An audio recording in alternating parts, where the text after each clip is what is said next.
Welcome to the LegisSchool Town Hall meeting. I'm really glad all of you could come. My name is Tara Townsend, and I'm the LegisSchool Project Director. Town Hall meetings are meant to be forums where students can ask policymakers questions on topics that are important to Californians. So I hope you all came ready with questions. As you know, we're going to have a couple representatives from each school start the meeting off, but then the rest of you, fair game. So I want to see a lot of people lining up in the hall, okay? So when you do have a question, we're going to have you come down right here. We're going to use this mic. It's wireless, so please do hold it a little bit closer than you normally would feel comfortable. And if you guys will just line up, we'll get through as many questions as we possibly can. So without further ado, let's get started. Let me introduce you to our moderator. His name is Steve Boilard. Mr. Boilard is the Executive Director of the Center for California Studies at Sac State. He also happens to be my boss, so we have to be very impressive for him. Prior to joining the center in 2012, he spent 15 years with the Legislative Analyst's Office, directing the office's work in the area of higher education policy and budgets. Mr. Boilard has also taught undergraduate and graduate courses in political science, government, and most recently in public policy and administration. He earned his PhD in political science from UC Santa Barbara and a master's degree in government from Sac State. Please join me in welcoming Mr. Steve Boilard.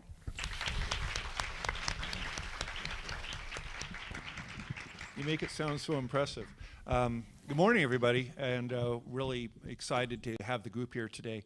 What I think we're going to do fairly quickly is ask for self-introductions from our panel, after which we will just jump right in with two questions from each of the represented schools, and then we'll have folks line up. Is that the idea, Tara? And we'll have folks line up after those initial questions, and we'll just try and plow through as many of those as possible. So, Devin, if you want to go ahead and introduce yourself. Good morning, everyone. How are you all? Good? Okay. My name is Devin Murphy. I am a third-year political science major at UCLA. I grew up in San Francisco, California. I know you all are from LA, but just a little Bay Area love. And I am the chief of staff for the USAC president's office at UCLA. So our student body president, I serve as his chief of staff, and I also work as the president for our Black Pre-Law Association. Good morning. My name's Susan Meisenhelder, and for 30 years I was a professor of English at Cal State San Bernardino. So I know there's some upland folks here, so people from the neighborhood, nice to see you. Since retiring, I have been working with an organization called the Campaign for the Future of Higher Education, which is a group of faculty organizations from around the country who are very interested in the future, obviously from the title, the future of higher education. We do research, we write papers about various issues, and we recently just published 3 papers on online higher education. So I'm interested in telling you a little bit about those and hearing your thoughts about online higher education. Thank you. Good morning. Morning. I'm Carol Liu, and I am the state senator from the 25th district, and it includes the city of Upland, and I welcome all of you here today. I am a politician with a small p, and I've been in the business of getting elected for over 20 years. So I have served in the Senate and the Assembly, and then at a local level, local city council. Before that time, I was a school teacher, teaching science, social sciences to high school kids in Northern California. I'm originally from Northern California, but I've been in Southern California longer than you have been alive. But so I'm currently the chair of the Education Committee in the Senate. When I was in the Assembly, I was chair of the Higher Education Committee, and Mr. Boilard was one of our consultants, and we enjoyed working with one another. So this issue of online learning and lots of other issues about higher education are really of great interest to me, and I'm here to try to answer some of your questions regarding policy, but also to hear some of your concerns about what's in the future. Thanks.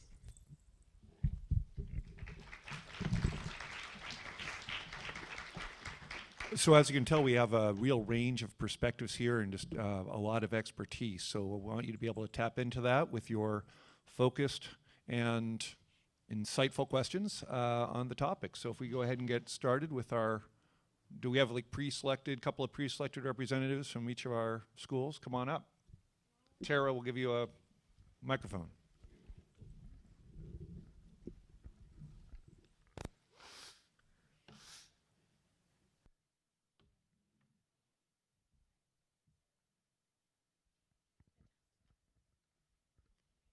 Hello? Okay. Hi, I'm Katie. I'm from North Hollywood. Thank you for having us. My question is, how can we make distance learning more accessible to students who don't have access to the internet, at the very least reliable access to the internet? Why don't you go ahead and start? We'll do down the whole row. Shall I start? Yeah. That's a good question. I think, first of all, thank you for your question. I think that as we talk about distance learning, one of the big things that I tend to focus on when we talk about online education is this idea that it's supplementary, right? That's a lot. I mean, you may get different perspectives on here, but when we think of online education and how we utilize it, right, and how we benefit as students, one thing that really comes to my mind is using it as a supplement. We shouldn't replace something that we shouldn't replace an education system that kind of has really benefited us as students, right? When you come into a classroom, I know sometimes you all may wake up in the morning and say, "Oh, I got to get to homework," what is that? Zero period? Okay, great. No, but zero period, you wake up and you're like, oh, I gotta meet 15 other students, gotta be in the class with a teacher. But really the value of that is really learning from each other, right? And I think we don't recognize that enough. In fact, myself, I didn't recognize that until probably getting to college, is really understanding the importance of coming into a classroom, hearing different perspectives, being challenged by those different perspectives. And to answer your question, I think that to truly reach that access is that we have to push towards doing that, right? Like we have to acknowledge that there are not all people have privileges of, internet access and having a computer, but I think that when we really look into online education, not only does the issue revolve around making sure online education is provided, but also the issue revolves around making sure that access to resources are provided with that. So I think that's part of the policy that needs to be developed. It's a great question, and an important issue. I think I'd start by just emphasizing how real the digital divide is. We assume everybody's wired, everybody's got a smartphone, but if you look by income, if you look by ethnic group, if you look by level of education, there are serious gaps in people's access to digital technologies. In a higher ed environment, it's not only access to the computer but the internet. The cost of data packages, if you have to pay for years on your phone, if you have one, that can be a barrier. So it is a bit ironic that this tool that we're talking about as opening up access to the world to higher education will differentially be available to folks, and not always to the folks we think online will bring great opportunities to. One irony at Cal State San Bernardino, a lot of classes are online. Sometimes students have to drive to campus to access their online course, which obviously destroys kind of the point of the convenience of online learning. I think a lot of countries other than the U.S. have gone to making access free. And that would do a lot towards breaking down some of the inequalities and the barriers to digital technology and online learning. I would agree. I think the state of California needs to make an investment both in technology, in helping you access, but also not only for online learning, but also for classroom learning. For so long, we have not made that investment, and hopefully in the coming years when we see the economy improving here, that higher education will be a priority. You also will be experiencing, are you all seniors? Well, maybe you won't be experiencing the Common Core, the tablet exercises that we're moving toward. Everybody is going to have to, and these questions about who has access and how are we going to pay for it are really a challenge for the state. But we know we need to make that investment.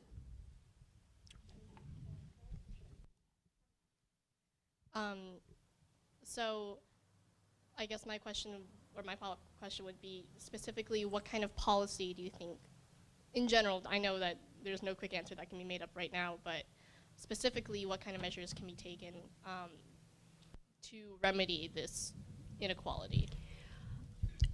You know, it is, well, first of all, I'm going to regard online learning as a tool in our toolkit to deliver services for higher education. It's not the panacea, it's not the ultimate answer.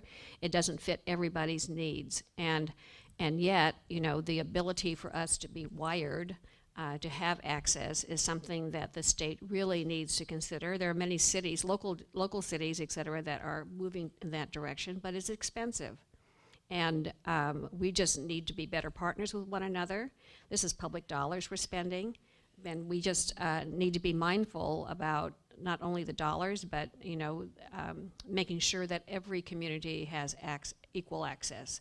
But it's a challenge, and we know that going through this Common Core movement, that our communities in isolated areas in California are going to be challenged to have internet. I mean, some of us don't have that service. I mean, the wires are just not there. So then how do you get your kids to, you have to transport them many miles and hours to someplace where they can take these tests. So California doesn't have all the answers yet, but we're moving toward that. But getting back to online learning, it is a tool. Not everybody is equal. Not all the online learning courses are equal.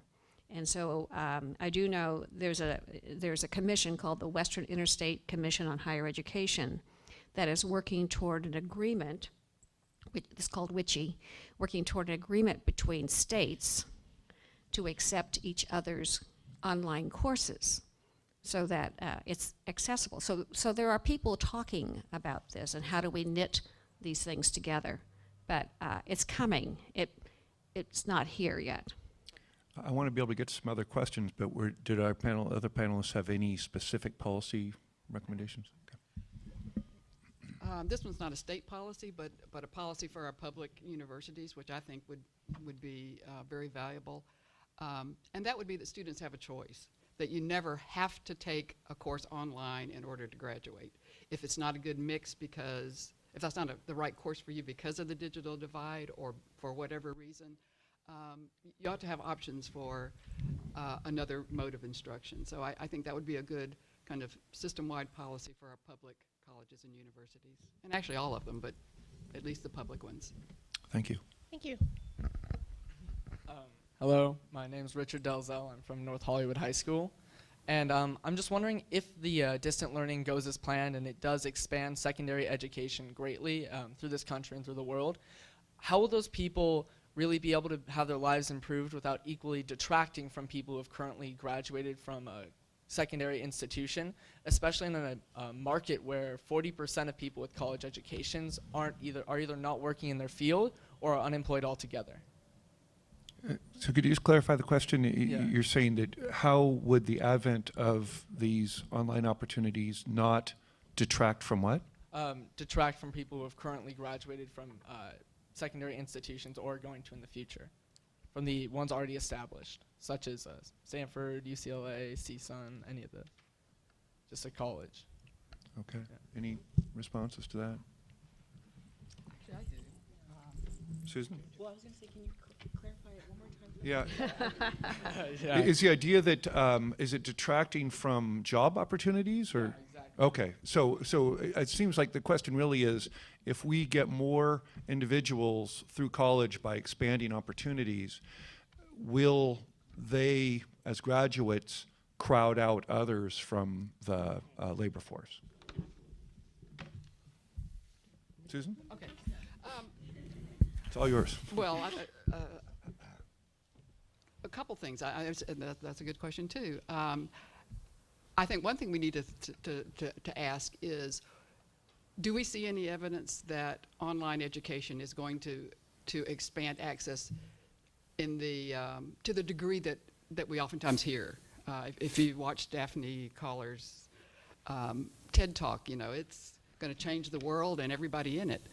But if you look at the hard facts of what, for example, MOOCs are doing by way of expanding access, it's a spotty record so far. 7% success rate in most of them, digital divide issues elsewhere. So I think one thing we have to question is the hype about this will change the world for everybody for all time. I don't think the evidence is there yet. But the other issue is whether it will challenge the supremacy of the UC Berkeley's and the top tier colleges and universities. I don't think you see any evidence of that either. If you look at surveys of employers, they don't value online degrees like they do at UC Berkeley. So that kind of tiering of our system is still very much alive, and I worry that a lot of students may get sucked into online because it feels easier, it feels like access, but it won't give you access to the kinds of jobs and the kinds of opportunities that you might get at a UC campus or Cal State. We just heard the word MOOC. How many students are familiar with that term, MOOCs? These massive online open courses, and you can go online and have access to educational content right now. You can go home or go onto your smartphone and have access to courses. So that's just part of the argot that we're kind of dealing with here. I just like, in order to kind of keep the questions focused, there's one issue we've been talking about, which is that of access. This one seemed to be much more focused on kind of expansion of job opportunities. So, it'd be helpful, I think, for us to be able to identify just a variety of ranges of kinds of questions. We've hit two very big ones already, so thank you very much.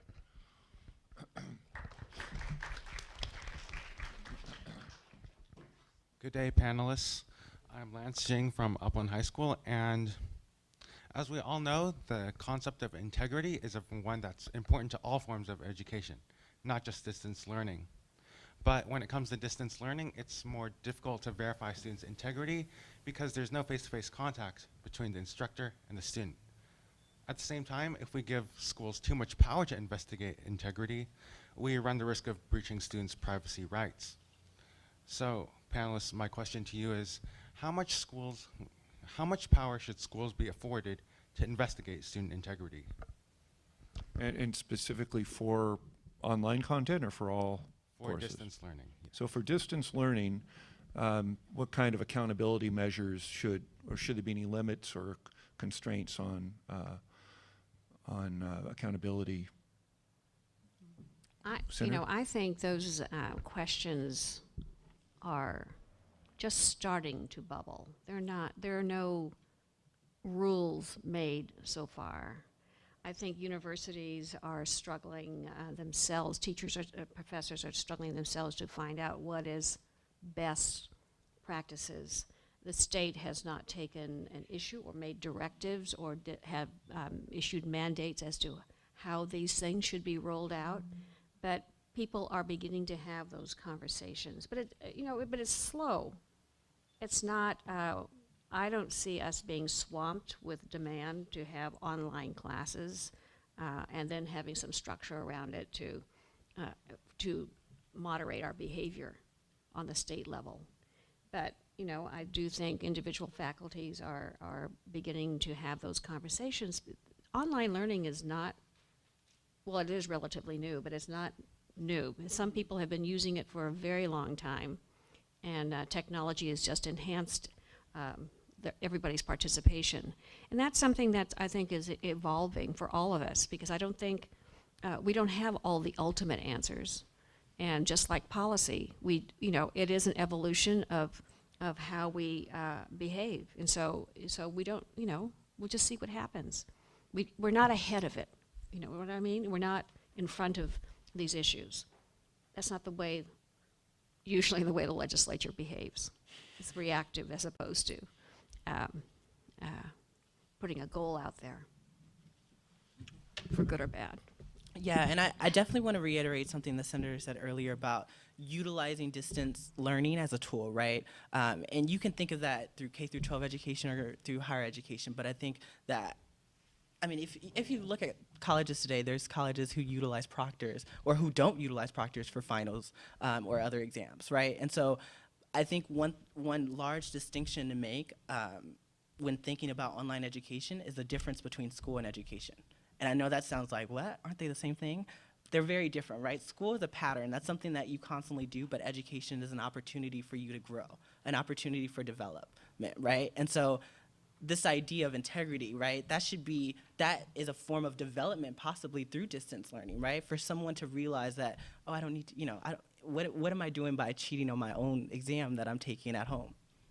I mean, why would you want to take a course? Why would you want to learn what's the value of education if you're going to, cheat on an exam or utilize other resources? And I think that as we think about distance learning, we should look at it as a tool. That's the importance of looking at the importance of the lack of, hopefully there's no integrity missed, right? If you utilize it as a tool to supplement other work you're doing.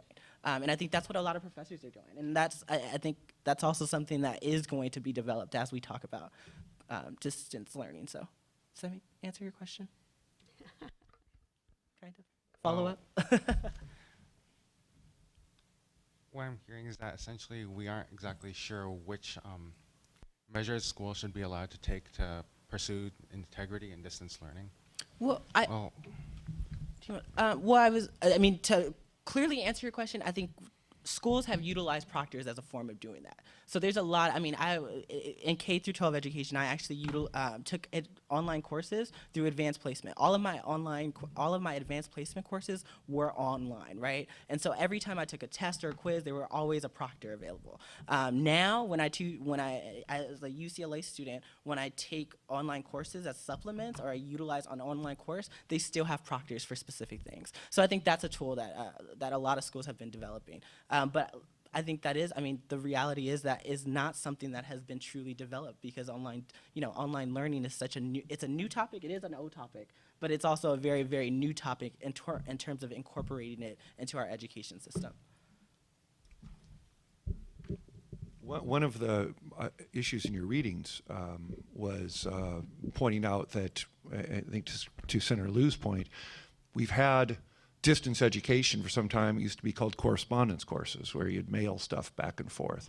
And, it'd be very easy to have somebody else doing the work for you, to be copying out of other books. I think, Devin's right. There's an integrity element where you can't completely guarantee people's integrity.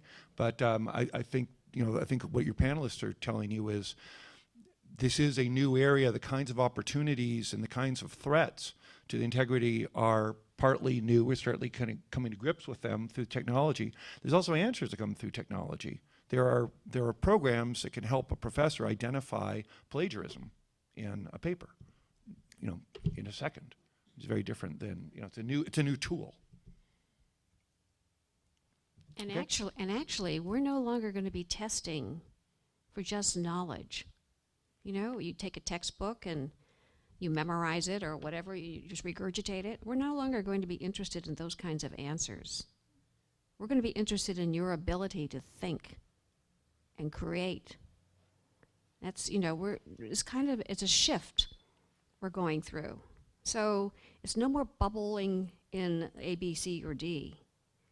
It's an essay to write. It's a problem-solving experience. We are moving out of memorization. So, if you're good at memory, try thinking, critical thinking. And so you're kind of in the transition stage here, because your younger brethren will be much more affected by this. But in college, I don't know.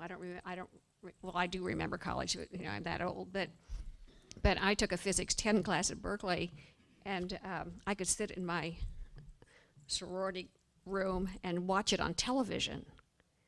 Kind of not have to walk down to campus and take actually sit in front of the professor.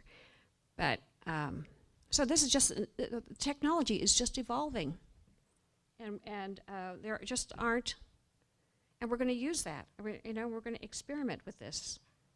And you're going to be part of that experiment. So, there are no hard and fast rules yet. Well, in response to that, Senator Liu, Congress in 2008 passed the Higher Education Opportunity Act, which mandated that at the very least universities in distance learning must have a username and password verification. So in a sense, there already have been rules passed in it. But I think the point, though, is that there are some rules, but there are plenty of opportunities where these are going to be changed, modified over time as we try and catch up. I think we can try and move on to our next speaker. Thank you. For your advice, panelists.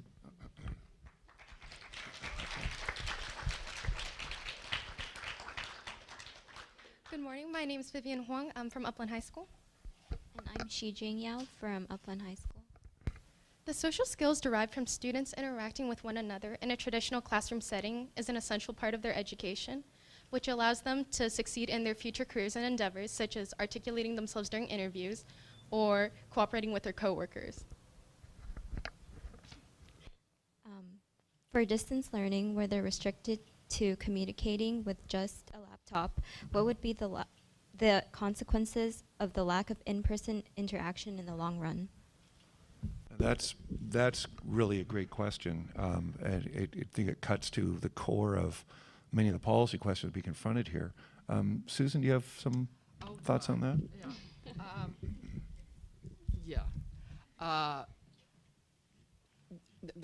I think you hit on several really important points. I mean, the interaction between and among students is obviously really important. That's what you do at work, right?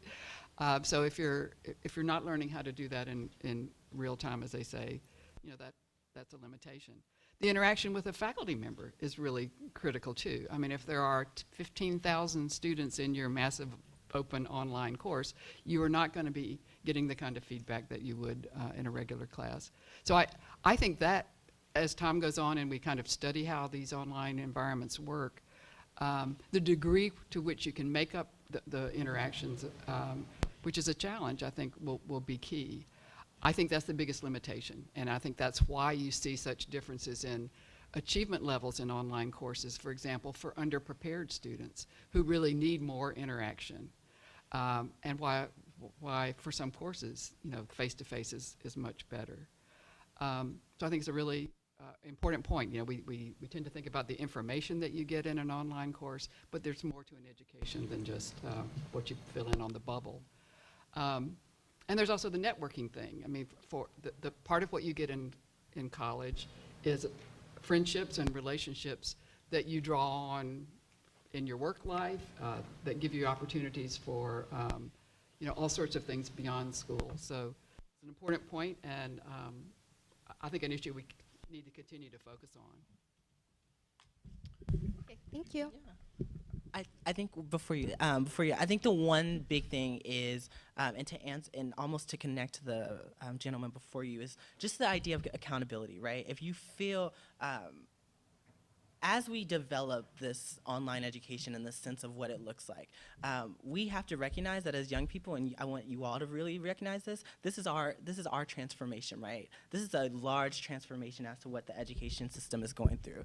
And it's okay for you all to challenge, you know, the status quo of how online education is looking, and to really, you know, be your own advocate, right? That idea of self-advocacy on what you want in your education. I remember taking a class my first year. It was like a statistics class. I'm sorry, it was like a statistics connected to kind of like a game theory class. And what happened was we had discussions over online. And if you know me, I'm a big extroverted person. I don't like to have discussions, you know, online. I don't like to bicker or argue online, but what I do like to do is come to the forefront and have an argument together. And it's really hard to have an argument over line, because you say, hey, okay, wait an hour later, and then that argument is there, right? And so I had to explain to my professor that's not a, you know, it's not a productive way for me to learn. And then he worked around that, right? He made sure that we developed study groups outside of that space to ensure that we were connecting, because you don't want to miss those social skills, right? You don't want to, you know, lack the opportunity to really develop relationships, you know, key networking relationships with other people. And so as we develop online education, you all have to take a responsibility to challenge it and to really make it look like what you all want. So I think that's very important. That's great. Thank you.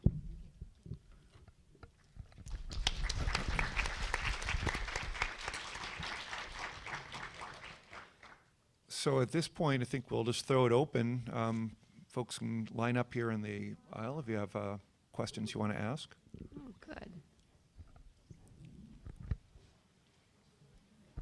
Thank you for having us here today, panelists. My question is, with all of the benefits of online education and in talking about all the things that are lacking in online education, where do you think we need to draw the line when people choose the convenience of online education as opposed to formal education inside the classroom?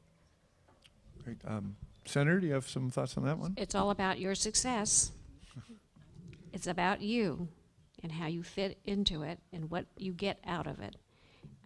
As Susan said, not all learning is not only not equal, it's not a good fit for lots of people. And there's been some studies that show that kids who benefit most from online learning are those who are probably in the top echelon of academics, as opposed to those who struggle with basics. It's very interesting. You know, if you are struggling with your basic math or English, you need the personal touch in a classroom. And you're not going to be very successful with online, self-directed online learning. So there's been the beginning of some research, but it's not extensive enough. But it's all about you and your own success and what best fits you. Thank you. Thank you. Hello, my name is Talia Dutton. I'm from North Hollywood High School. In a conversation that I was having with a professor at UCLA about distance learning, the concern came up that massive online courses as part of a university curriculum gives an adverse incentive to the university to hire fewer professors or to pay them less because one professor can manage a larger class. How would you address this concern? I have suspicion Susan has some thoughts on this question. Okay.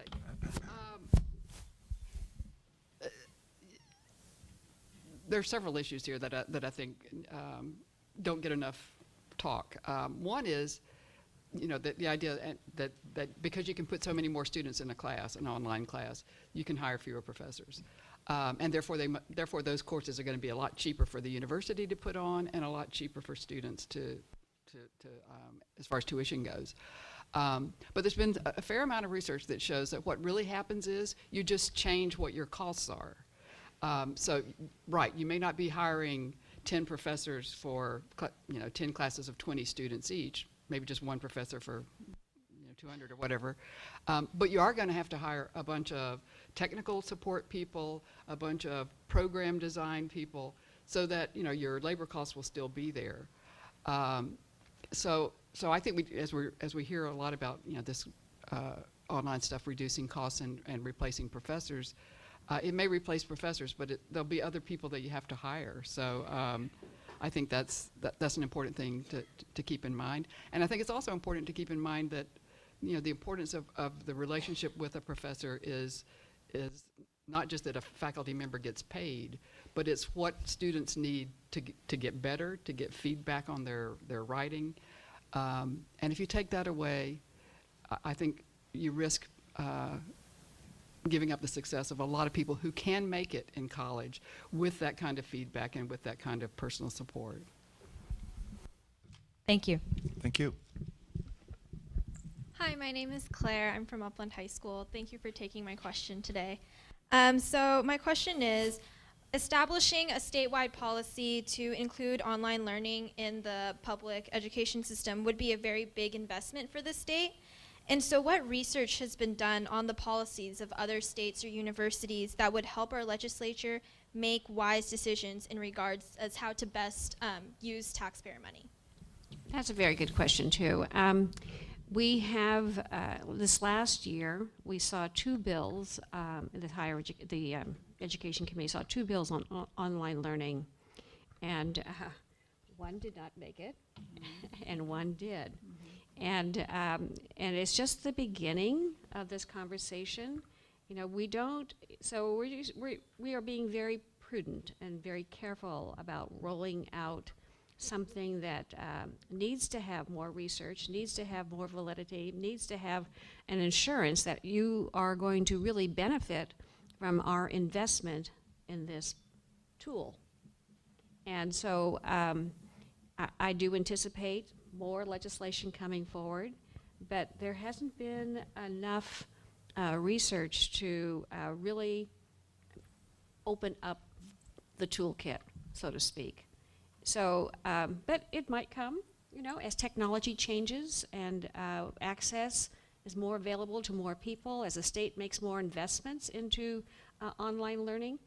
These things, as I said earlier, it's evolving, and we're not, and I don't know whether or not Steve, California's ever been first up at the gate, you know, wanting to charge forward with this technology. But you know, it's everything from online learning to textbooks now that are no longer paper, you know, that kind of stuff, and more virtual learning opportunities. We see more creativity in these areas. We just need to be mindful at the costs of all of us and that investment that we need to make. So, you know, the state is being careful with your dollars. Thank you. Hi, I'm Naomi Jahan from North Hollywood High School. You mentioned that employers don't take online learning as degrees as seriously. How do you think we can increase that credibility in the eyes of employers? Anyone, David? Yeah. I mean, I'm not an employer yet, but I guess I think one of the it's a new program, right? This is something that has to be developed. It has to, you know, it has to show its effects. And not a lot of states have done that, but that's have shown, you know, extensive research on how online education has, you know, really developed. But that being said, California is always one to, you know, to be the leader, to show off, right, and to start something new. And I think that once we do start it, and once we show that students can be successful, right, that, you know, not even just students, I think we a lot of the time think of, like, you know, youth as the people utilizing this, but I think this is really an opportunity to be expansive with our education, once again, utilizing it for our own personal development. That's how we're going to show that it's going to be beneficial. We have to show those results, and I don't even have a different answer for you besides we have to show up, right? We got to, you know, we're talking about it, which is good. We have to keep talking about it because that's kind of how we answer, you know, all these questions that are these troubleshooting questions. But I think once we, you know, start with something and we move forward, I definitely think we're going to benefit from it and show people how we can benefit from it. Anyone else? I would just add that, you know, it's again, I think a real important question. I think Susan's the one that raised this issue to start with. At the end of the day, a diploma is a piece of paper, and it's almost like money in the sense that, you know, people have to have faith that it means something in order for it to mean something. So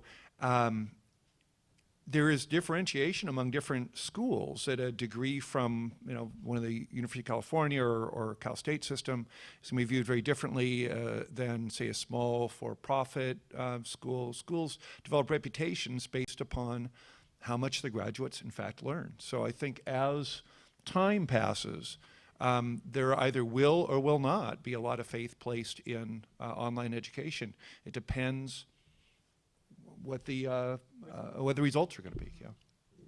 Thank you. Hi, I'm Hannah Brandt from Upland High School, and I was just wondering, with the wide range of information available online and with the wide range of technology available, how do you propose that California standardizes a system of learning for all students? Or instead, do you think that each institution should be responsible for deciding what their students will learn with online education? The state is pretty hands-off when it comes to higher education. I mean, that's been the purview of the faculty and the administration at various universities that we have for them to determine their own qualities and benchmarks as to what is going to be successful for kids. At the high school level, we have more control over it. And the role of the state is to set the standards and stay out of their way for school districts and your boards of education to determine how best to meet the state standards. And the state right now is going through a huge transformation with not only how it funds schools, but K-12 institutions, but also what is going to be taught in Common Core. But this is a national movement. This is not just a California movement. So, you know, I'm pretty hands-off, and I'm even hands-off in my office, maybe my husband says two hands-off. But I'd like the state to set standards and have the accountability met by your districts to make sure that you meet those standards, not to dictate how you're going to get there. So I mean, that's pretty much my philosophy. And, you know, but that changes, it comes and goes with whoever chairs the education committee. So, you know, it is, as I said, it is an evolution, and you know, this is a well-worn concept, reform, education reform. I think I have been in education for 40-something years, and we're always in reform. So you know, it's sometimes very bothersome for some of us who are in this mix of public policy. But it's, we're really trying to stay centered on your success. Okay, thank you. Hi, my name is Martha Parker from Upland High School. My question is more of a financial question. Considering the recent withdrawals from education with regards to courses in the arts, which do you believe is more important to fund, distant education at a higher level or the arts in our primary schools? And please elaborate on why. Who wants this one? Oh, you know, I want to do it all. I don't want, you know, California has come through an incredibly difficult economic time, and the recession. It was just in California, it's been worldwide. It's amazing. I mean, just give you a little history. In 2000, how old were you in 2000? That was just simply, 4 years old.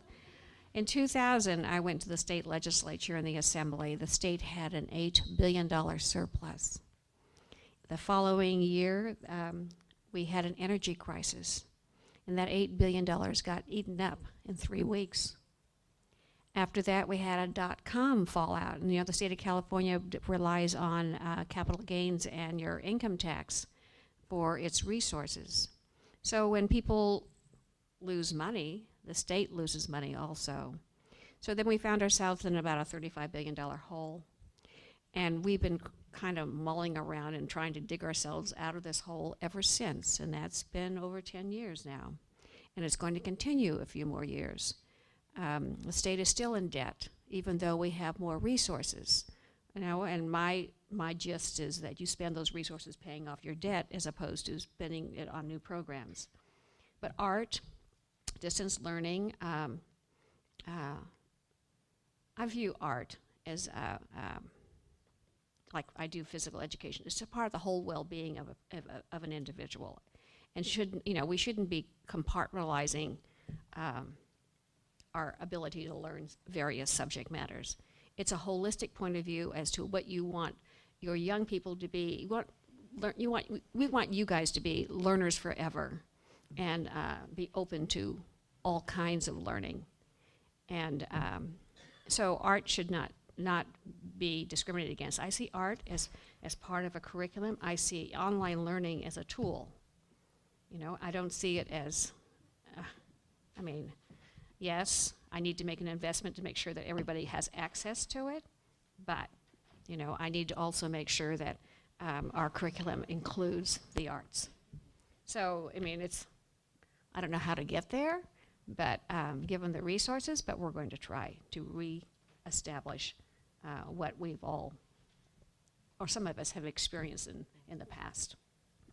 Actually, if I could direct that to Susan as well, because you know, how the question I think is, one version of this is who gets to decide where, when there's not enough resources to cover everything you want to do, should that be those state legislatures? Should that be the administration of the school? Who should be? Should be the faculty members individually? How do we decide where new investments get placed? Who should be making that decision? Maybe I've taken the question too far then. No, I would like to know. because Senator Liu makes a very good point, and that is that, look, we used to have a lot of resources. For the last 10 years or so, we've had a lot less. And the states cut a lot of funding from our education. Many billions of dollars have been cut. And it's not because anyone decided education wasn't important. It was because we didn't have enough money, and many different things got cut.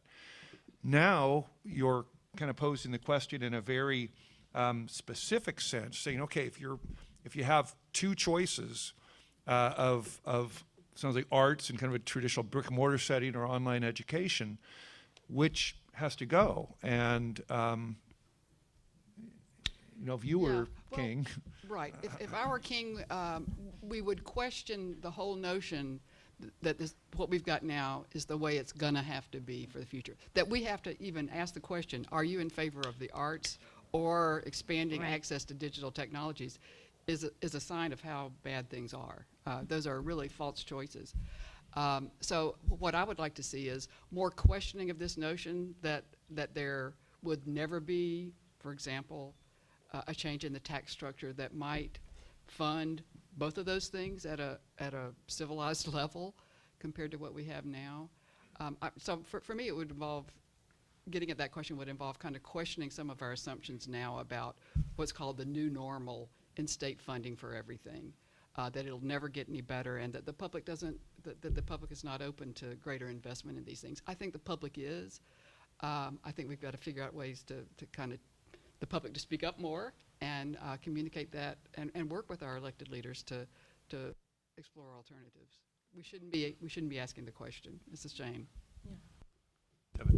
I don't think I definitely wouldn't. It's not an either or thing, and I honestly don't want that to be the discussion as we think about online education, because we have to remember that online education does not work for everyone, right? It is not it's a tool for some, right? And arts is a tool for some, and I think that we have to realize the diversity of education as we reinvest. And I go on to my last point of saying that you all are the ones who decide if this works. If it doesn't work, they will know, right? If it doesn't work, you all should be vocal about that, right? In your classrooms, in your, you may not think that, you personally do a lot, but I think as we think about a larger scope across the state of California, if we're seeing this not being successful, there are going to be other investments made. Or it doesn't have to be we're investing in online education over arts, right? We should see a double investment. I think that like Susan said, we have seen such a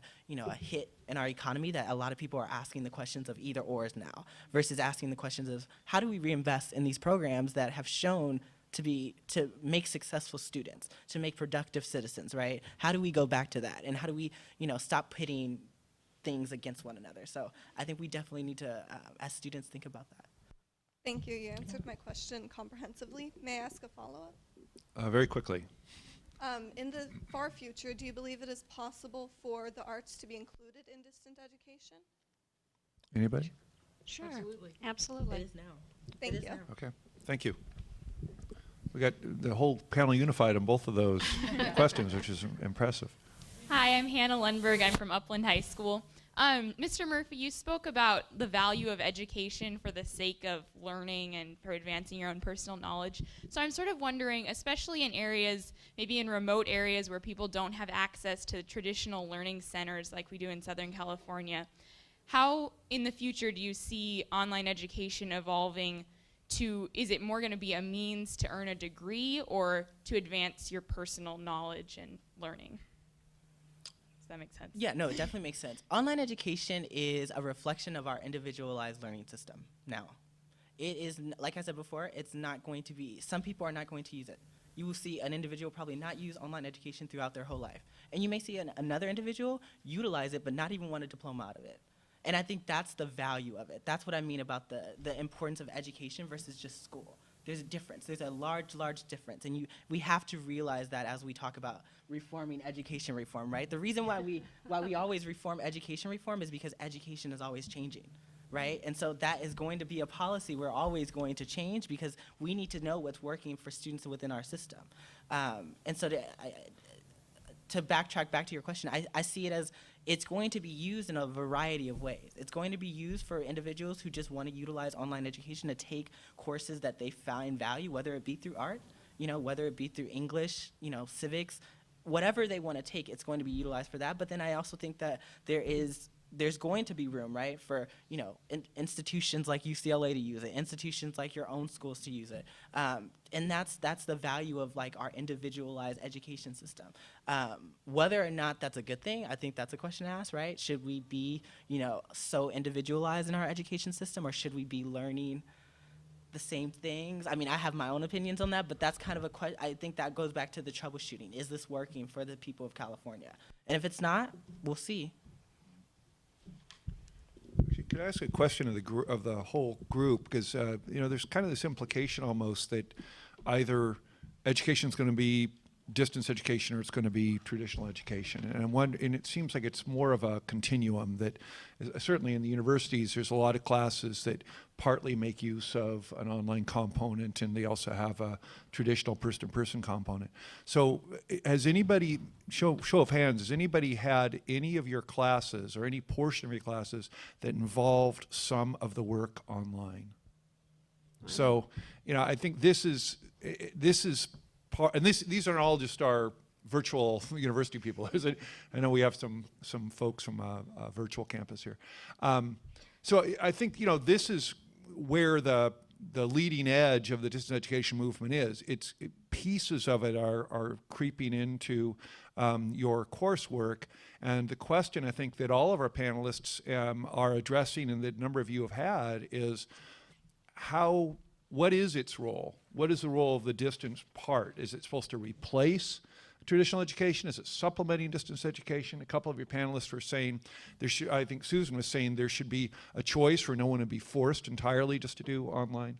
So I just ask that you think about this not just as either it's distance or it's not, but to what extent does distance get incorporated? Thank you. Hi, my name is Jerry. I'm from North Hollywood High School. I originally had two questions, but I realized that they're interrelated, so I'll just condense it into one. Given that employers often question the validity of degrees from online courses, do you think there should be more of an emphasis on personal enrichment or skills that don't necessarily need to be backed up by degrees, like language proficiency or stuff like that? So you're asking if distance education should be used for non-degree learning? More of a focus on, non-degree learning. Of what?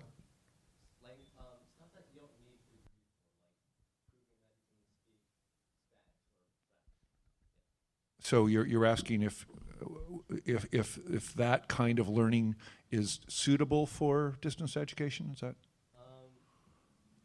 Yeah, more so than So certain kinds of learning and instruction that's not directly related to degree, like say English as a second language or foreign language skills, is that something that should be promoted through distance education? Is that a good niche? Susan? Take a stab at that. There are those opportunities now. I don't know if you've read about the possibility of earning badges, for example, through taking certain courses that don't lead to a degree. Coursera, who is one of the for-profit online providers, they don't give degrees, but they'll give you a certificate that you can show an employer. And I think those are great. They're great opportunities. What's not clear yet is what value in the marketplace those badges or certificates would have. So my concern would be you wouldn't want students going in there taking those things thinking that they were going to land them a job at the UN because they got the badge in Spanish. But as if everybody's aware of what they are, I think they're great. It is a fact, though, I think for most people that degrees, the degree is what's tradable on the marketplace. That's what gets you oftentimes employment. So I think that's an important thing for people making decisions about their education to at least be aware of.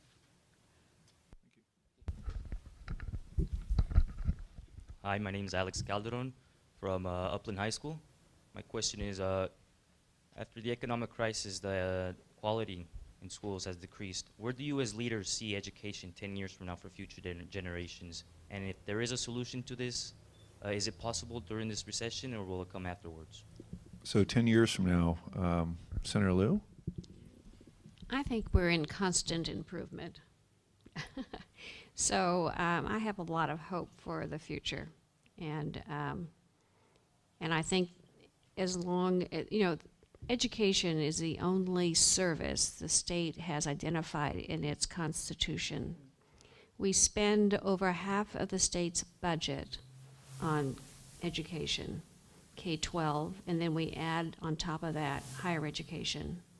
Our investment in higher education over the past several years has diminished to where it's now competitive to what we spend on our prison system here in California.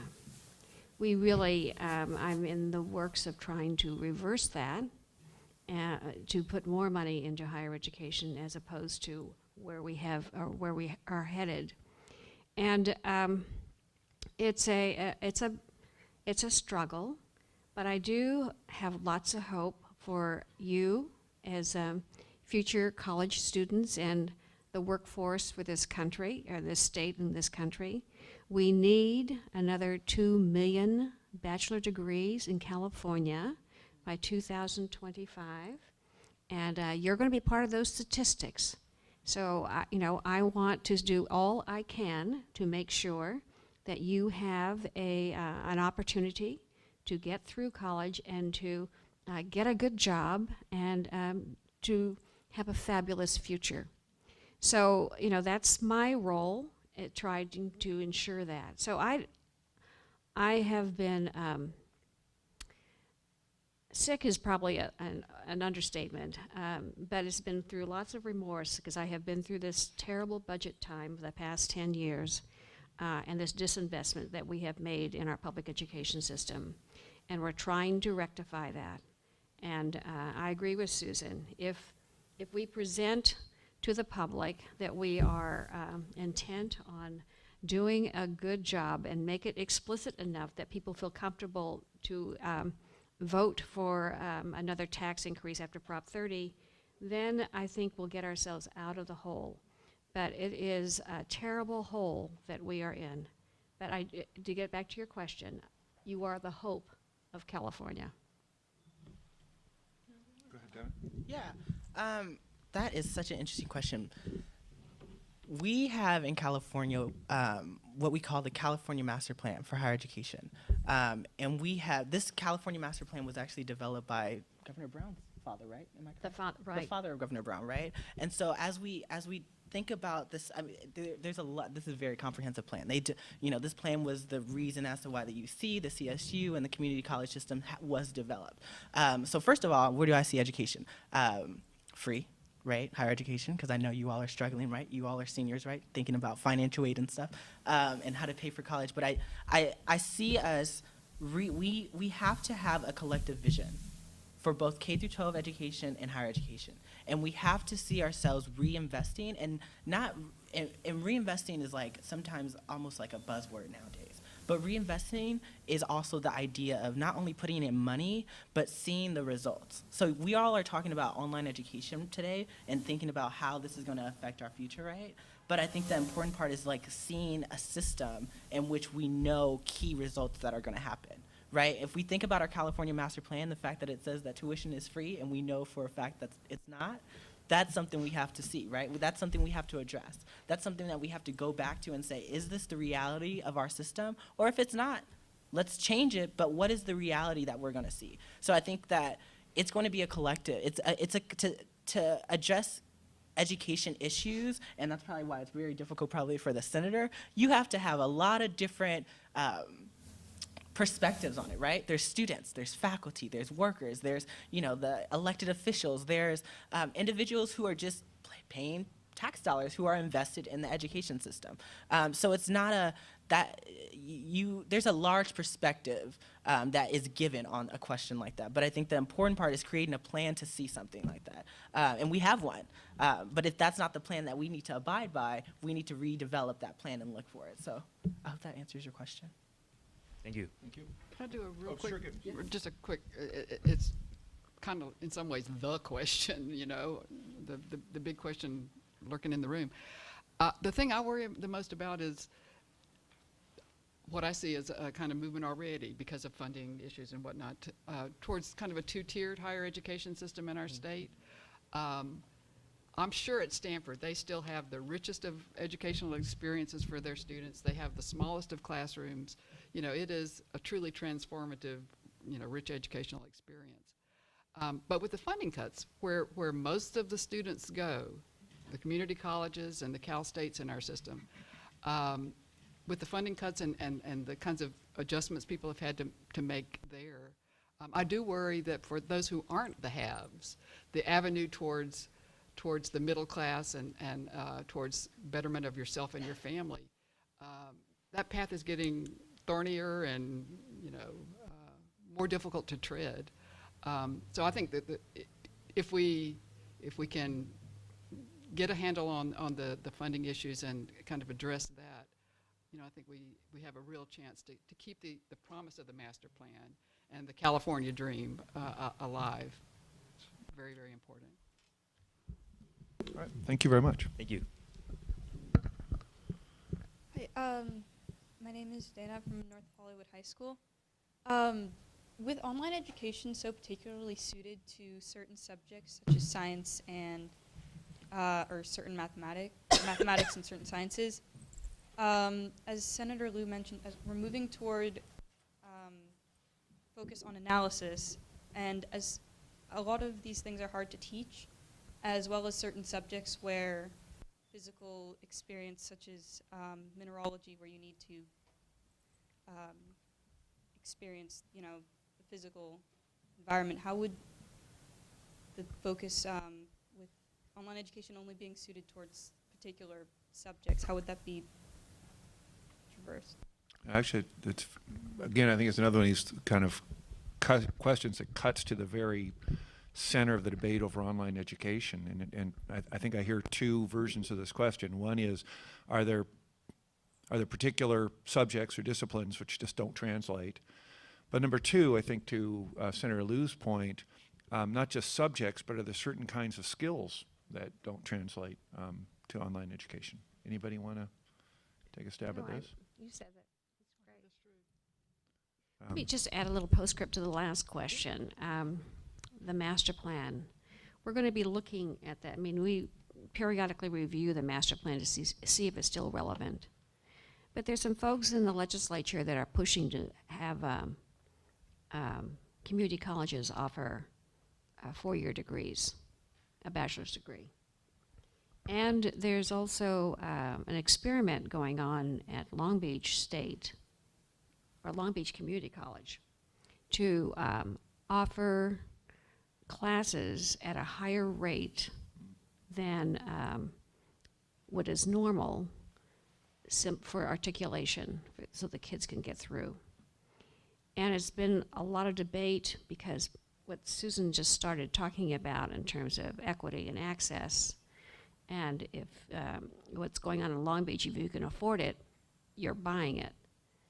And yet, there are kids we find that can't get their basic classes and are going to private for-profit schools to get these basic classes because the wait is too long in our public institutions. So this is some of the conundrum that the legislature is thinking about, wrestling with, etc. But most of us are headed toward trying to meet the demands of getting more bachelor degrees out into our system so that we can maintain the livelihood that we have so expect here in California. We cannot be a state of low-wage workers. We need to be a state of not only high-wage workers, but of technology, et cetera. And a lot of you women, I hope you are in STEAM classes and stay with the tough mathematics and sciences, because you're going to be much more successful, and opportunities are going to be just great for you. I mean, we have a couple of electrical engineer women who are running a utility company here in California. And we have now a new woman, electrical engineer running GM Motors. So, you know, and they're all engineers. So I hope some of you women stay with it because it's really important. That's just a little postscript on my behalf. Thank you. Thank you for your question. Thank you. Hello, I am from North Hollywood High School, and of the online classes I've seen and taken, much of them are dynamic websites instead of static, and in those classes people watch YouTube videos and they transfer data which is stored in the cache, and it's a big strain on older computers and less than perfect internet, and I myself have had problems contacting the servers, loading the web pages, loading the sections that are unique to my account, and it seems that these web pages are optimized for the best hardware and the fastest internet, which is really a rather rare situation, and I was wondering what you were going to do about this problem. So this goes back to something I think that Susan was saying, that not everybody has access to the kind of technology. I think Susan was talking, you know, access to computers, but you're saying is the technical specs needed and the level of speed, internet connection, et cetera, is not, you're finding that not all computers that are available to you meet those standards? Are you worried that people aren't going to be able to access the sites and get the full content? Yes, I myself have had to download new software in order to be able to connect to it. Okay. So how do we, as online education moves further technologically, how do we ensure access? Kind of a digital divide question, I think. How do we ensure adequate access to those resources? Who wants to handle that one? Susan. It's money again. I mean, you know, it all costs money. There was an experiment at San Jose State University in offering a class, and the exact thing happened. You know, students didn't have good enough computers. They didn't have good enough, fast enough internet service. So the school actually had to give the students computers and allow them to use the school internet service to access the data. So, I mean, it's not a solution, but I think it does point out that that online is not a simple solution to anything. It brings its own set of inequities, its own set of problems that have to be solved, and a lot of them have dollar figures attached to it. So, you know, I wish I could give you a quick answer, but I think it's symptomatic of kind of the complexity of what's involved in so-called simple online solutions to our higher education problems. They're not simple, and they're not always solutions. It's a funding issue and probably a standards issue as well. It goes back to an earlier question that the panel dealt with. To what extent should policies be in place that require standards on the websites that are being made for distance education? You're saying that some of them are optimized for very high level computers. Maybe that should be reined in to some extent. I'm interested just to know from the whole group, has anyone experienced, you know, on a semi-regular basis, difficulty in getting access to internet or other online resources for school? A few of you, yeah. Mm-hmm. So again, I mean, I think it's a real problem that doesn't apply to everybody, but we don't want to forget about those who don't have the access. Very good question. Thank you. Thank you for your time. Good afternoon. My name is Gabriel Parr, and I'm from Upland High School. With more students taking these online courses, more room in the physical classroom is going to be opened up. So does this mean that more students will be admitted to these public universities? And if so, will the competitive reputations of these schools be preserved? So again, if it's kind of we had a similar question earlier on, but there's this kind of domino effect that if students move out of the brick and mortar classes, does that open up new slots in the schools, and what effect would that have on the reputation of the school? Devin? Go ahead. Well, yeah. Well, first of all, in terms of what we've seen with the budget, our classrooms are overcrowded now. So if anything, online education allows for the rooms to go back to the original set they were. But I think your question also touches on back to the point, kind of what we were talking about earlier of, it's not a either or thing, right? Remember that online education can be used as a supplement. I mean, I see that most of you all's experience, it seems like you've taken courses in which you've just fully taken online courses. Is that correct? Like fully on, yeah. So I mean, and I had that same experience in high school too, right? My advanced placement courses were fully online, and I didn't really have an opportunity to have a supplement to it. But as a student, and as online education was a big topic last year, especially for students in higher education. And I think one of the things that we made sure to do was to make sure that Governor Brown knew that while we wanted him to invest in it, we also wanted him to recognize that it was not for everyone. It's not something that is going to be for everyone. It will never be for everyone. I think to furthermore answer your question, I don't know. I wouldn't say the universities would open up more space, but I think it leaves more room for once you do get into the university, because I think you all will get into the university. I see you.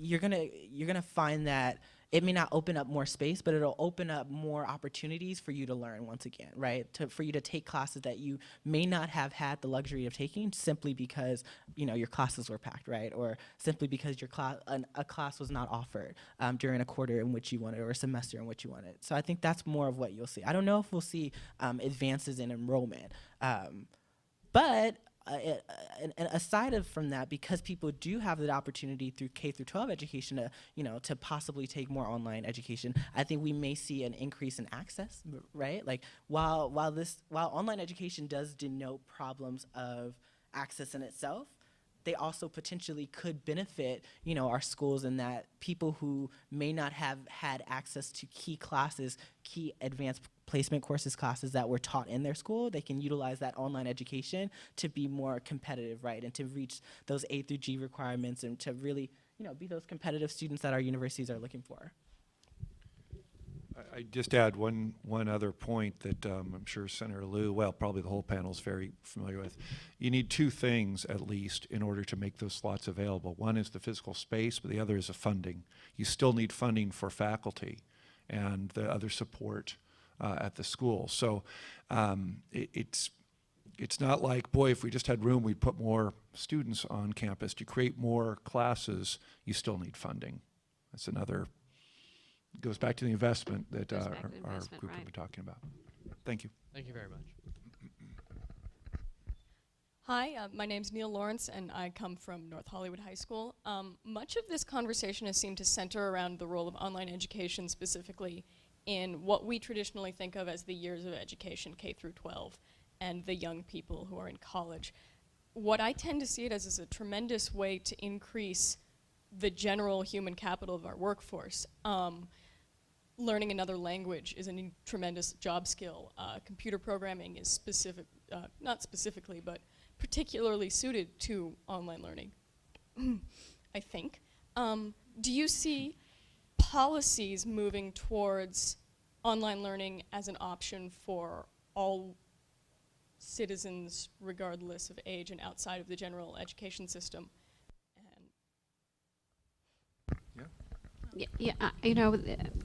This worldwide, I'm told that there are 2 billion people that would love to access more education. Online learning provides that. But 70% of them can't afford a college education. 70% of the 2 billion people. So I think online learning has a great potential to increase learning opportunities for lots of people who may or may not ever get a degree. It's not, so, the state of California is not going to and cannot limit those opportunities. That's not our role. It's, and I don't see that as our role. But to help guide the use of online learning, perhaps, to encourage more interface with other states and other, more conversations among universities to accept each other's online learning opportunities. We haven't reached a point where a mandate is necessary yet, and I think the faculty would object to that. So higher education is necessary for the state to be productive, and so and as I say, I'm just going to round myself again that it is online learning is part of that. It's not. I don't see it taking over, and but I do see it helping students get through the system. Absolutely. I hope, if we are a smart state, we would allow online education to really prosper outside of K through 12 education, outside of higher education. Hopefully we'd see things, this may be, far-fetched, but we may see even our fast food restaurants utilize online education to make sure that every one of its employees are, language proficient in a language that they're not native to, right? Like, those are kind of things that we can really utilize online education to do. A fact is that, to go back to our point of reinvestment, it is a fact that you can correct me too, Senator, if I'm wrong, but for every dollar that we invest in education, we get $10 out of it. That's a lot of money. That's a lot of money to create responsible, productive citizens and to make sure that we're doing things. And so, contrary to that, we have a prison system that we're investing money in, for example, that we don't get that. You don't get the same, productive citizens out of it. So why not invest in something that that for a fact we know is an investment for our own state? This is something that, yes, I don't even know, if we were smart, we would utilize this outside of just our sole K through 12 education. This is an opportunity to really develop our state, and not just our students, but our state, people who don't typically have access to education at all. We have about 15 minutes left, so we will try to get through as many of you as we can, but if you've already asked a question, please remove yourself from the line. There we go. All right. Thank you. Thank you. Hi, my name is Mary Casoyne. I'm from North Hollywood High School. I agree with you, Mr. Murphy, that we should invest in higher education instead of putting our money into the prison system, for instance. So my question is, if distance learning becomes as big and successful as we want it to be, and as I was reading the statistics saying that it was comparable to education in the university, my question is, if access to these highly established and accredited schools is free for all users who want it and need it, then why should students who attend these colleges, who accrue student debts and pay their tuitions, have to pay for the education that is provided online for free for the same courses that they're taking at the college? So it's kind of one of these, I know it's not exactly a MOOC question, but you can go online and get access to these courses. I think Stanford or Berkeley has a number of their lectures that you can just watch online today if you wanted to. Why should you be paying, $12,000 to go to UC to take the same courses? You get a degree, don't you? Senator? You get a degree. But is it worth something? Susan? Well, so to sharpen the question, perhaps, Right. I think your question is, what if it can be provided? This is, again, I think of this one of the MOOCs questions. If there's people out there, how many people are familiar with Khan Academy? Everybody. That's great. That you can turn to these resources that are made available for free. So the cost model is it's $0 to you. Why then are universities charging for those same courses? Now, I appreciate Senator Liu's point, which is, look, the university is in charge of much more than just making courses available. They're evaluating your work. They're creating a body of different requirements and ensuring that, in fact, you're able to master some discipline. But I think it's a cost model question on how can this be offered for free and then the universities turn around and charge for it? Susan? I'll take that one. It's kind of interesting that the universities that are offering a lot of these massive online courses, they interviewed the universities and asked, can your students get credit for taking this MOOC that's offered by your faculty member? And usually the answer is no. And when they asked the faculty member, should their own students get credit for it, the answer was no, which is kind of interesting. I think part of the reason is that universities are in the business of putting their stamp of approval on your educational experience, that they are certifying that you have performed to a certain level, and they'll stand behind your skills as you go out into the marketplace. I mean, I think that's the logic. So I think they would say they're trying to protect the value of the degree for everybody else. If anybody can get a degree from a university, then everybody's degree is devalued. I'm not sure I buy that in many ways, and I certainly warm to your concern about student debt, but I think that's kind of the logic of it. You know, a degree is more than just a record that you had a certain number of educational experiences. It certifies your abilities to a certain degree.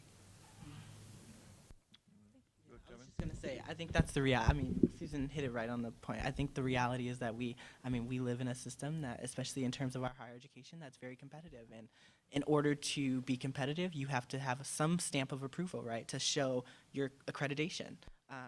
And I think that's that's the only way I can answer your question. I think that our universities have utilized those free tools to put their stamp of approval on and say, okay, this is official, that diploma, right? But also I would say, like, don't forget that the universities also provide a lot of other things. I mean, going to UCLA is an immense privilege of networking and opportunities, just fun friends, so it's good. I think it's fair to say that you partly stumped us. that there still remains, I think, this really important question about, we had an early question, what's higher education look like in 10 years, 10, maybe even longer? And you wonder if there's going to be some kind of separation between providing content, which different people can get in different ways, maybe not even going through the university, and then certifying learning. And maybe that's kind of what the universities are left doing, is just putting the stamp of approval on. But it's a great question. Thank you. Hi, my name is Anthony. I'm from Upland High School. And my question to you guys is, in general, online education demands that students be more self-motivated than typical students. So therefore, how will you prevent the program from producing more dropouts than a traditional school? Right, so question that people who succeed in online education might need to be more self-motivated because they're a little more isolated. They need to, it takes a different skill set. So how do we prevent the expansion of online learning from creating more dropouts? Susan? It's an issue that I have a lot of concern about. There's a lot of play in the media and in legislatures around the country about expanding online courses into so-called remedial courses for beginning college students. Everything we know about online learning and the data on success rates says to me that is the wrong place to be expanding online. I get the money logic of it, that it'll save money, but it's not, it's probably not the right population. It's probably not the right courses to start with. So I think the biggest thing we could do is demand what we demand from drug companies. When they say they've found a new drug that'll cure cancer, we don't all go out and say, well, give that drug to everybody who has cancer. We expect some clinical trials, that determine who does this work for, what kinds of illnesses does this help with, what are the possible side effects, what are the unintended consequences. We know how to test things, but somehow or another, there's a real resistance to doing that with innovations in higher education or education generally, and we need to do it. We need to know what we're doing before we make huge policy changes that affect the lives of real students. Thank you. Thank you. Hello, my name is Hope, and I'm from North Hollywood High School. And it was previously stated that the role of education should focus on helping students hone their analytical thought process as opposed to rote memorization, which I wholeheartedly agree with. And I was wondering how this could be incorporated in a distance learning setting without relying on, for example, peers who are not a master in their field yet and still learning the same material to grade analytical essays and things like that. So, Senator, I think this is I know. focus that you brought forward. It's, let me, Devin, you do this, because you're a student still. It's very, what we want to produce, not what what most of us are headed toward or have realized over the past generation is that,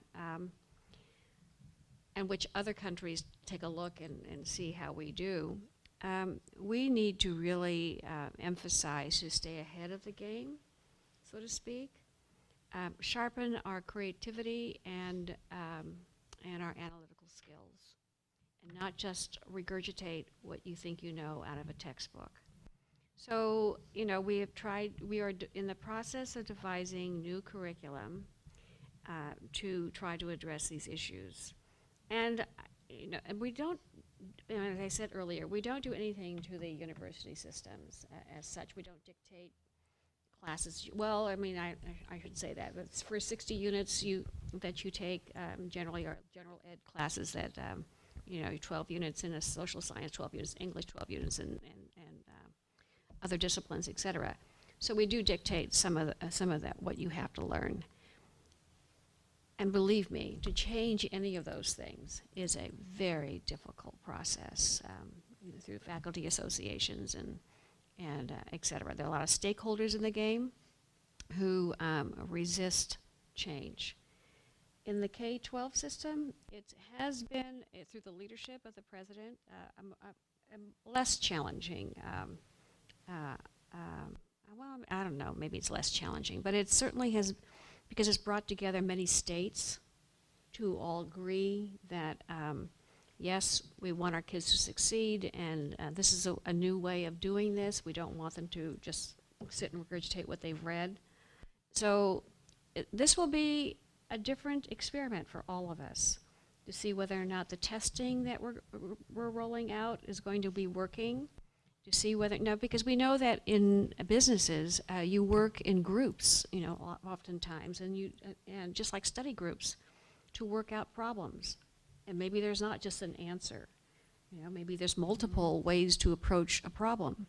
So that's what we want to encourage, and it requires a different look at a problem if you're trying to find an answer and a way to get to a solution.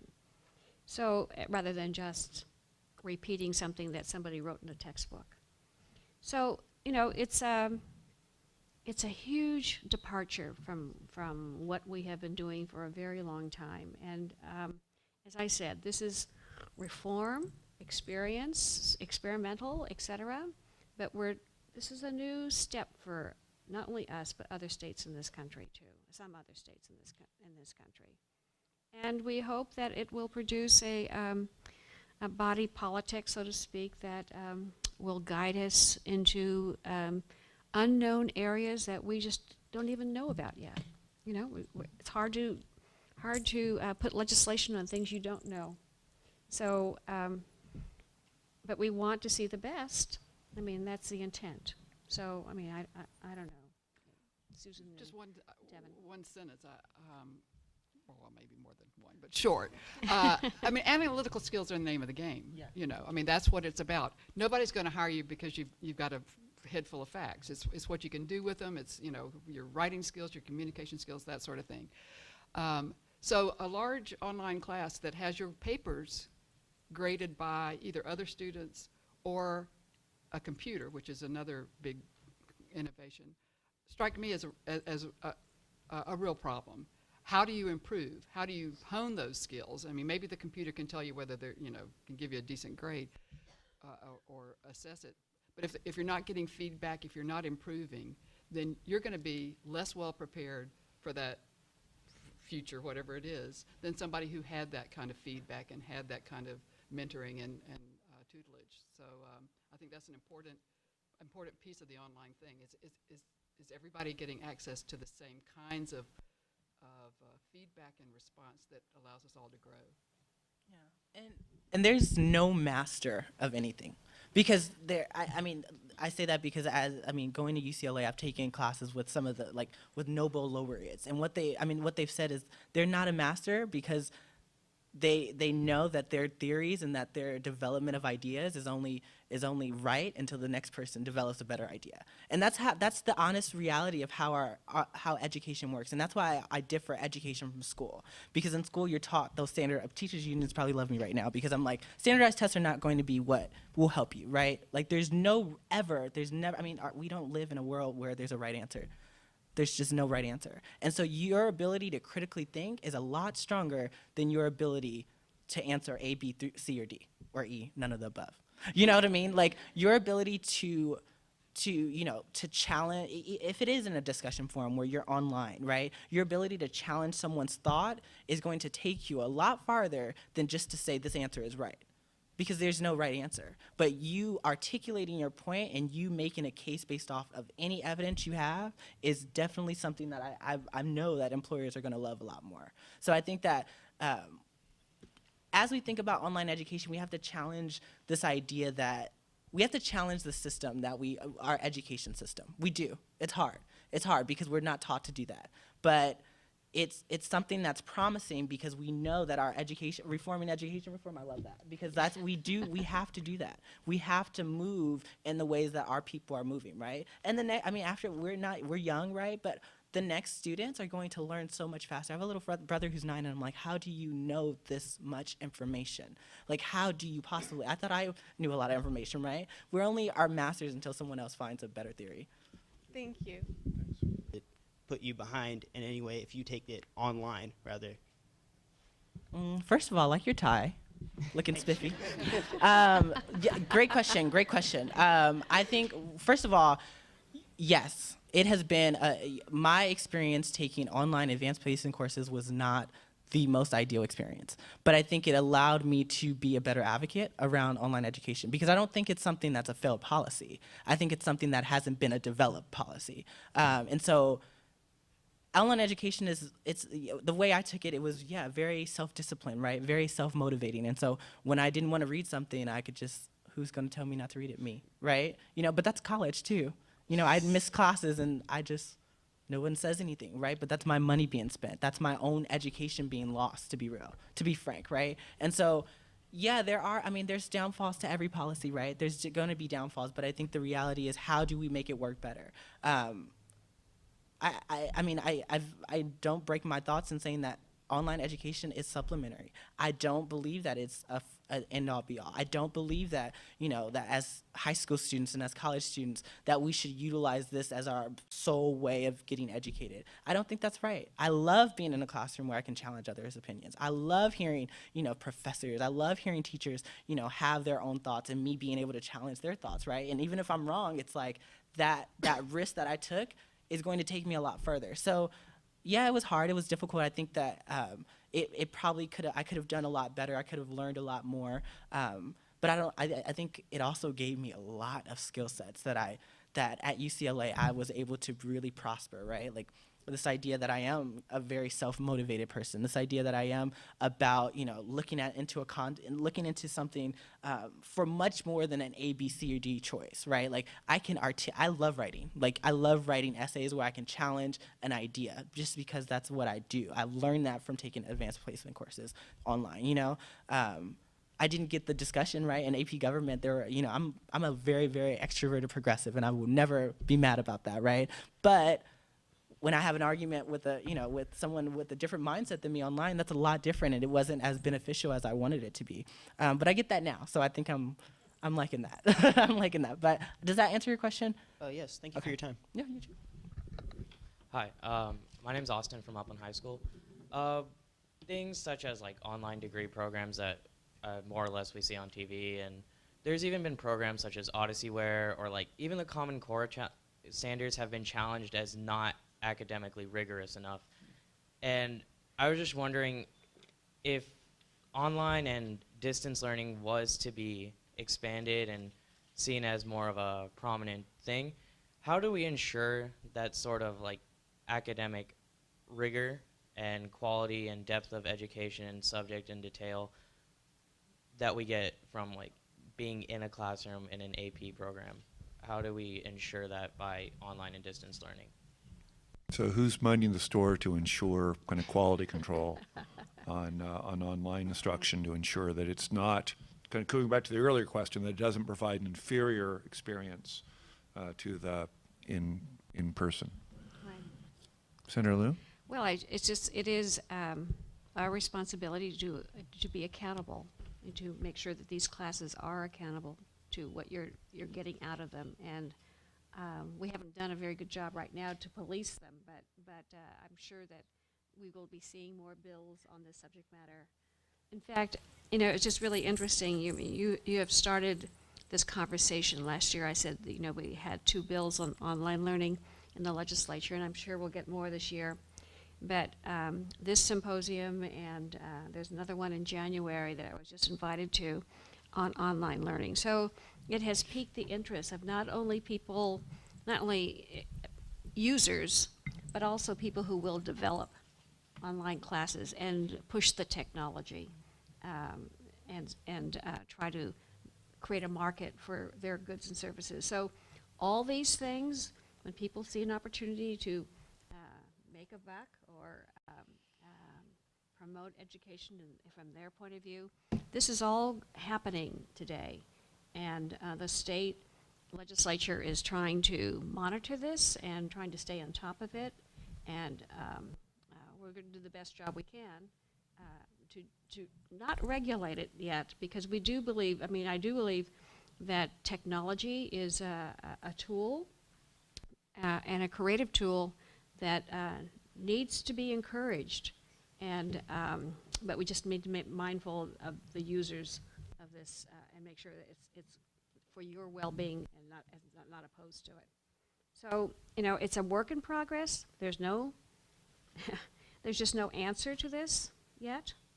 I don't know whether or not there ever will be, but it's an evolution that we're all involved in, and hopefully can take advantage of it if it works for you or not. Thank you very much. Sure. We're going so long, we're wearing the microphones out. But I do want to get through everyone. If we can just keep our answers really short, we're already a little bit over, but we just have a few left. Okay. Sure. Good afternoon. My name is Tanya Ramirez, and I'm from Upland High School. So in regards to life skills, I have found that the in-classroom learning environment really fosters and enriches critical thinking skills and social skills. How would you go upon compensating for the lack of in-classroom interaction opportunities found in online learning? So again, it sounds like how do we crosswalk? How do we ensure that you get the same experience online that you would, or get the same skill development online as you would in an in-person class? Yeah. Anybody? That's the challenge. It is challenging. I've talked with faculty who do things like small groups that aren't online, to supplement the online experience, video conferencing, so that at least, it's not just reading somebody's typing that you're experiencing. But I think that's probably one of the biggest challenges. How do you totally make up for that loss? And I'm not sure you ever will, totally. Yeah. It sounds like it's one of these core questions that we're grappling with, and as the whole panel's been talking about, I think there's research that's being done, there's new innovation that's being done. What you currently experience in online instruction is probably not what your future students or your subsequent students will be experiencing. I think that the helpful thing is that everyone's mindful of this question, but I don't think we know exactly the answer right now. Thank you. Well, Hello, my name is Eric Diaz. I'm from Upland High School, and I would like to direct my question to the Senator. Senator, you referring back to the two bills you were speaking of before and how one failed and one succeeded, what were some differences between the bill that succeeded opposed to the bill that failed?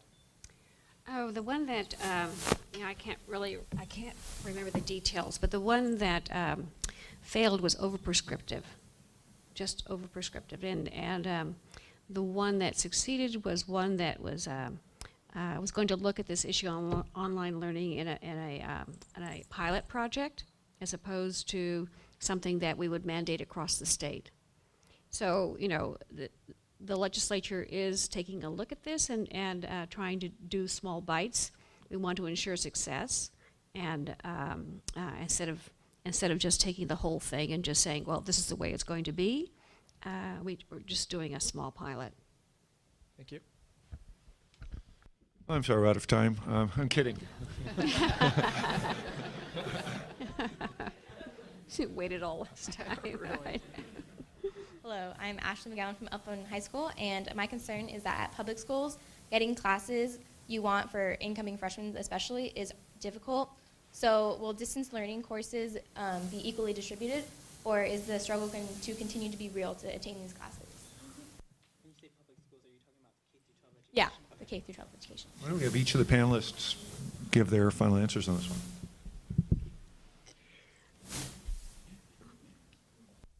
I'm sorry, I didn't hear the question Oh, really well, clearly. That's fine. I was Sorry. going to say Sorry. So are the classes, the online classes, going to be equally distributed through the K through 12, especially in the high school areas? Is your concern that some schools will be making richer use of this than others, or I'm not? There are some courses that are offered through, like, in the high school area, like all the grades in the from 9th through 12th, but some of the freshmen aren't able to get those classes because they're already filled with the senior students. So are the classes going to be equally distributed throughout those Oh, students? that's a policy that local school districts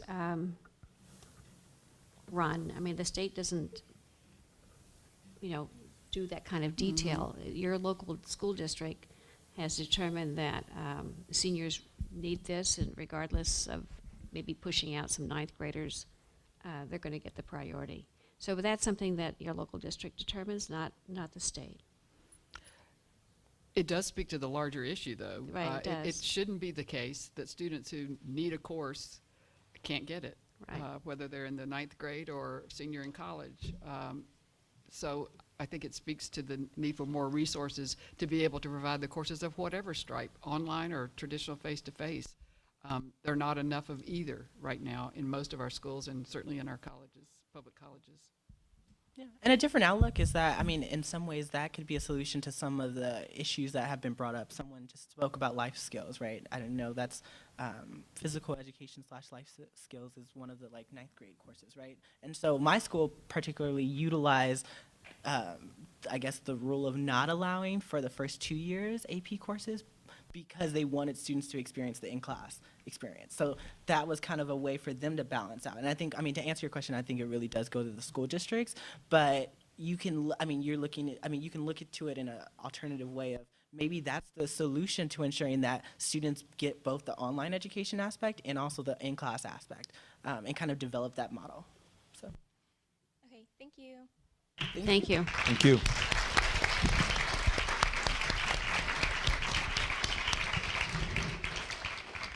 You guys did an awesome job. I'm super impressed with all of your questions. Please give your panelists one more round of applause.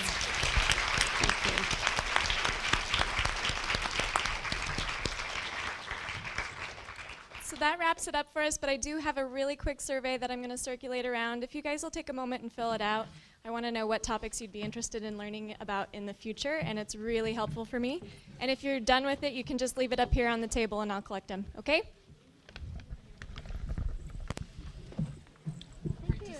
Good to see you. Yeah. Good luck. Pleasure. Challenge. Thank you. Couple more years. Just kidding.